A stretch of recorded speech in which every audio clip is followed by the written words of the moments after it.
नमस्कार दोस्तों, स्वागत है आप सभी का हमारे YouTube channel Gaurav Kumar maths पर। आज की इस क्लास में हम डिस्कस करेंगे रेलवे ग्रुप डी का एग्जाम पैटर्न क्या है। इसमें जो आपका सब्जेक्ट मैथ्स है, मैथ्स का सिलेबस क्या है, इसको हम बिल्कुल डिटेल में समझेंगे कि इसमें जो जो टॉपिक्स हैं उन टॉपिक से कितना कितना क्वेश्चन पूछा गया है आपके एग्जाम में और कौन कौन से टॉपिक आपके सिलेबस में है, उन सभी को इसी क्लास में हम डिस्कस करेंगे। इससे इस क्लास के बाद आपका जो मैथ्स का डर है यह पूरा खत्म हो जाएगा कि आपको यह पता चल जाएगा कि किन किन टॉपिक से कितने क्वेश्चन पूछे जाते हैं और कौन सा टॉपिक आपका ज़्यादा इंपॉर्टेंट है और कौन सा टॉपिक आपका कम इंपॉर्टेंट है। यह आपको इस क्लास के बाद अच्छे से समझ में आ जाएगा। तो चलिए अब इस क्लास को हम शुरू करते हैं। सबसे पहले देखिए आपके सामने यहाँ पर रेलवे का एक नोटिस है, इसको देखिए। इसमें क्या बताया गया है कि क्वालिफिकेशन के बारे में, कि देखो कि रेलवे ग्रुप डी का एग्जाम देने के लिए आप किस प्रकार से क्वालिफाइंग है। यहाँ पर यह दिया है कि आप देखो यहाँ पर दिया है कि 10th पास आप होने चाहिए, या फिर ITI आप किए होने चाहिए, या फिर NAC का आपके पास सर्टिफिकेट हो जो कि ग्रांटेड हो, किसके द्वारा, NCVT के द्वारा ग्रांटेड होना चाहिए। तो आप यह एग्जाम देने के लिए एलिजिबल हैं। ठीक, आगे चलिए। अब चलिए हम यहाँ पर देखते हैं कि आपके सिलेबस का पैटर्न क्या है। उसका एक बार हम यहाँ पर ओवरव्यू ले लेते हैं। यहाँ पर देखो RRB ग्रुप डी सिलेबस 2025। ठीक, इसमें देखो जो आपका सब्जेक्ट है वह आपका कौन कौन सा है। सबसे पहले यहाँ पर है मैथमेटिक्स, इसके बाद है general awareness and current affair, फिर आपका है जनरल साइंस और रीजनिंग। इसमें आपका टोटल कितना सब्जेक्ट है, 4। और इसमें देखो जो आपका मोड ऑफ एग्जाम है यह क्या है, कंप्यूटर बेस्ड टेस्ट। इसमें आपका जो एग्जाम होगा वह आपका होगा CBT, कंप्यूटर बेस्ड टेस्ट होगा। फिर आगे देखो इसमें ड्यूरेशन जो दिया हुआ है कितना है, 90 मिनट्स। इसमें आपको कितना समय मिलेगा, 90 मिनट का समय मिलेगा। टोटल 100 क्वेश्चन रहेंगे, प्रत्येक क्वेश्चन आपका 1 मार्क्स का रहेगा और नेगेटिव मार्किंग भी इसमें रहेगी, कितने की, 1/3 की नेगेटिव मार्किंग भी होगी। अब देखो यहाँ पर सिलेक्शन प्रोसेस में क्या है कि सबसे पहले आपका होगा CBT फर्स्ट। जब आपका CBT फर्स्ट क्लियर हो जाएगा फिर आपका इसमें होगा PET का मतलब क्या है, फिजिकल एफिशिएंसी टेस्ट। इसमें क्या होगा, फिजिकल होगा। जब यह भी आपका क्लियर हो जाएगा फिर इसके बाद लास्ट आपका इसमें होगा डॉक्यूमेंट वेरिफिकेशन और मेडिकल होगा। यही इसमें क्या है, इसका सिलेक्शन प्रोसेस है। अब चलिए हम आगे समझते हैं इसमें कि आपका एग्जाम पैटर्न क्या है। इसको चलो हम यहाँ पर देखेंगे। देखो ध्यान से अब आप लोग, RRB group D CBT first exam pattern 2025। इसमें देखो कि जो आपका सब्जेक्ट है इसमें कितना है, 4। पहला आपका है general science, mathematics, general intelligent and reasoning. इसके बाद आपका क्या है, general awareness and current affair. देखो सबसे पहले जो आपका जनरल साइंस है इससे पूछा जाएगा आपका टोटल 25 क्वेश्चन, जो आपका रहेगा कितने मार्क्स का, 25 मार्क्स का रहेगा। फिर आपका मैथ से भी पूछा जाएगा कितना, 25 क्वेश्चन, 25 मार्क्स का रहेगा। जनरल इंटेलिजेंस एंड रीजनिंग से आपका पूछा जाएगा कितना, 30 क्वेश्चन, 30 मार्क्स का भी रहेगा। General awareness and current affairs, इससे आपका 20 क्वेश्चन पूछा जाएगा, जो आपका रहेगा कितने मार्क्स का, 20 मार्क्स का। और इस प्रकार से जो आपका टोटल जो नंबर ऑफ क्वेश्चन हुआ कितना है, 100। और यहाँ पर कितने मार्क्स का यह रहेगा, 100 मार्क्स का रहेगा। और इसके लिए आपका जो ड्यूरेशन है यह आपका रहेगा 90 मिनट। ठीक, यह आपका कितना रहेगा, 90 मिनट। और इसके बाद देखो यहाँ पर यह नोट डाउन करके यहाँ पर नोट किया गया है। इसमें आपका नेगेटिव मार्किंग रहेगी। जो आपकी नेगेटिव मार्किंग वो आपका कितना रहेगा, 1/3 की, 1/3 की इसमें नेगेटिव मार्किंग रहेगी कि प्रत्येक गलत क्वेश्चन पर आपका 1/3 मार्क्स कटेगा। ठीक, और जब आप एक क्वेश्चन सही करेंगे तो उस पर आपको 1 नंबर मिलेगा। ठीक, और प्रत्येक गलत आंसर पर आपका 1/3 मार्क्स काट लिया जाएगा कि नेगेटिव मार्किंग 1/3 की।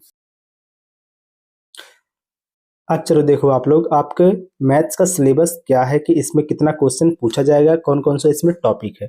देखो यहाँ पर मैथ इसलिए बताया जा रहा है क्योंकि मैं मैथ्स का ही टीचर हूँ, तो मैं मैथ्स से आपको पढ़ाऊंगा, तो इसका जो टॉपिक है उसको मैं यहाँ पर डिस्कस कर दे रहा हूँ। देखो यहाँ पर सबसे पहले आप यहाँ पर देखो अंक गणित। अंक गणित में आपका कौन कौन सा टॉपिक रहेगा, percentage, profit and loss, average, age, ratio and proportion.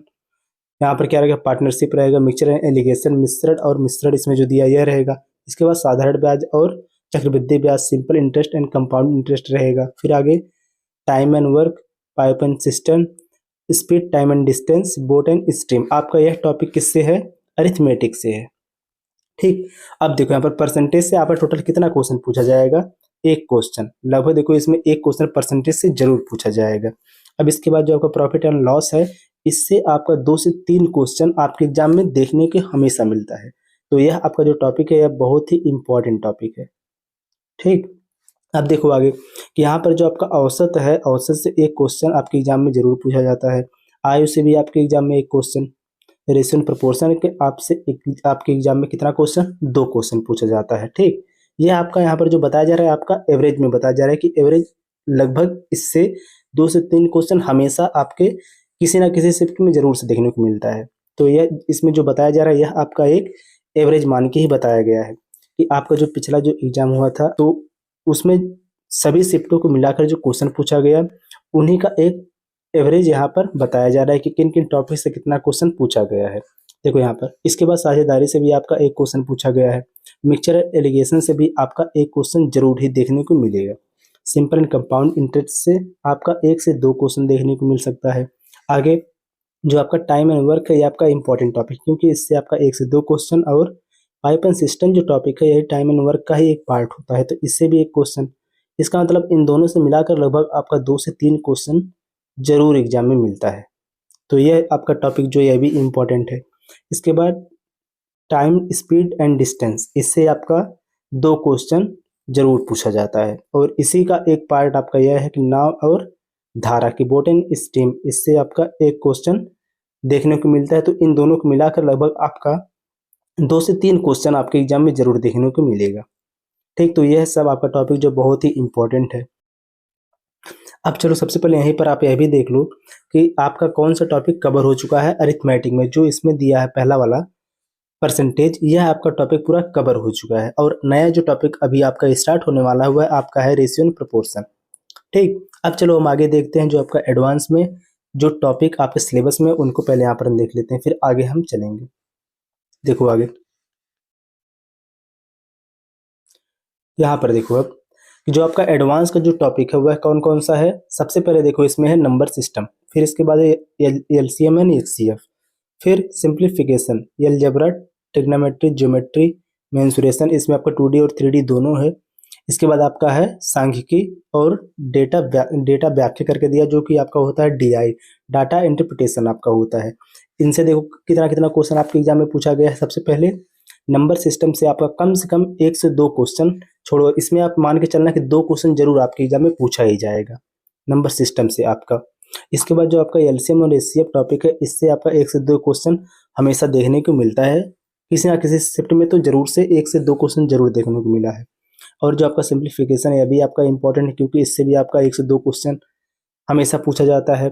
Algebra से आपका 2 क्वेश्चन, ट्रिग्नोमेट्री से आपका 1 से 2 क्वेश्चन, ज्योमेट्री से भी आपका 1 से 2 क्वेश्चन पूछा गया है। मेंसुरेशन में आपका जो 2D और 3D इन दोनों को मिलाकर आपका कम से कम 2 से 3 क्वेश्चन पूछा जाता है आपके एग्जाम में, तो यह भी आपका इंपॉर्टेंट टॉपिक है। इसके बाद सांख्यिकी से आपका एक क्वेश्चन पूछा जाता है, जिसमें आपका जैसे आता है मीन, मॉड, मीडियन, रेंज, इसको भी पहले से ही कवर करवाया गया, तो आपका यह टॉपिक भी लगभग क्लियर ही है पहले से ही। अब इसके बाद आपका बचता है डाटा इंटरप्रिटेशन, इससे आपका कम से कम 1 से 2 क्वेश्चन आपके एग्जाम में जरूर पूछा जाता है। तो यहाँ पर अब आप देखो कि अब तक हमने जो जो टॉपिक इसमें कवर किया उसको भी आप यहाँ पर पहले देख लो। देखो नंबर सिस्टम आपका पूरा कवर हो चुका है बहुत ही अच्छे से। इस पर लगभग आपका 10 से 11 क्लास हुआ है, जिसमें आपका डिटेल में इसको बताया गया है। जैसे सबसे पहले देखो इसमें हम क्या सीखते हैं कि जो बेसिक इसका पार्ट है नंबर सिस्टम का उसको, और इसमें हम स्क्वायर एंड स्क्वायर रूट को भी पूरा सीख लिए हैं। ठीक। और इसी का जो पार्ट होता है यूनिट डिजिट निकालना कैसे हम निकालते हैं, इस पर बेस्ड क्वेश्चन। फिर इसके बाद ट्रेलिंग ऑफ जीरोज जो आपका होता है कि नंबर ऑफ जीरो की संख्या जो बताना हो, तो वह भी हमने सीख लिया है। रिमाइंडर थ्योरम भी इसमें हमने सीख लिया है कि रिमाइंडर थ्योरम पर बेस्ड जो क्वेश्चन जो पूछे जाते हैं एग्जाम में उसको भी हमने कर लिया है। आगे फिर डिविजिबिलिटी को भी हमने इसमें सीख लिया है। ठीक। इसको आप समझ जाना था, डिविजिबिलिटी को भी हमने इसमें कर लिया है। फिर नंबर ऑफ फैक्टर से भी रिलेटेड हमने इसमें क्वेश्चन को निकाल लिया है। तो इसमें हमने देखो जो नंबर सिस्टम जो आपका टॉपिक है इसको हमने पूरा डिटेल में पहले ही कवर कर लिया है। और इसके बाद जो आपका नेक्स्ट इसमें टॉपिक है एलसीएम एंड एचसीएफ, इसको भी हमने पूरा कंप्लीट कर लिया है। आगे जो दिया यहाँ पर सिंप्लीफिकेशन है, अभी आपका टॉपिक कवर हो चुका है। इसमें जो आपका आता है बॉडमास रूल, ठीक, यह सब आपको पूरा कवर हो चुका है पहले ही। और आगे का जो यहाँ पर चैप्टर है इसको भी हम धीरे धीरे कवर कर लेंगे। तो यही देखो आपका सिलेबस है अरिथमेटिक का और एडवांस का। अरिथमेटिक में देखो आपका टोटल 12 टॉपिक है और एडवांस में आपका 9 टॉपिक है, जिसमें से हमने कुछ कुछ टॉपिक को पहले ही कवर कर लिया। जैसे फिर से देखो, इसमें देखो हमारा नंबर सिस्टम कवर है, एलसीएम रेसिप्रोकल कवर है, सिंपलीफिकेशन भी कवर है। इसमें 3 टॉपिक जो आपका इसमें से और है, स्क्वायर एंड स्क्वायर रूट और क्यूब रूट, यह सब भी आपका जो कवर हो चुका है, यह भी इसी में इंक्लूड है। अब आगे देखो, जो आपका अरिथमेटिक है, अरिथमेटिक में हमने अपना परसेंटेज टॉपिक कवर कर लिया है और आगे आपका जो है रेशियो प्रोपोर्शन टॉपिक है, ये आपका स्टार्ट होने जा रहा है। ठीक, इसके बाद हम आगे धीरे धीरे अपने टॉपिक को कवर करते हुए चलेंगे। अब चलो देखो हम आगे जो दिया है इसमें, जो आपका जो बैच चल रहा है इस समय, उसका नाम है क्या, गोल्डन सीरीज। ठीक, जो आपका बैच चल रहा है उसका नाम क्या है, गोल्डन सीरीज। इसी में आपकी जो क्लासेज है वह चल रही है पहले से ही। और बहुत लोगों को यह कन्फ्यूजन है कि जो यह क्लास चल रही है केवल एनटीपीसी वालों के लिए, तो ऐसा नहीं है कि आप रेलवे के किसी भी एग्जाम की अगर तैयारी कर रहे हैं तो यह जो क्लास चल रही है आपके लिए बहुत ही इंपॉर्टेंट, चाहे आप एनटीपीसी की तैयारी कर रहे हैं या फिर आप ग्रुप डी की तैयारी कर रहे हैं, तो दोनों के लिए यह जो क्लास है पूरा पर्याप्त है। ठीक, तो आप सभी लोग हमारे साथ जरूर जुड़ो और अपनी प्रिपरेशन को और बेहतर करो, क्योंकि यहाँ पर आपका जो सिलेबस है इसको बिल्कुल टॉपिक वाइज कवर करवाया जा रहा है और आपकी क्लासेस चल रही हैं। तो आप लोग हमारे साथ जरूर जुड़ो। तो चलो अब हम मिलते हैं नेक्स्ट वीडियो में नए टॉपिक के साथ। जय हिंद।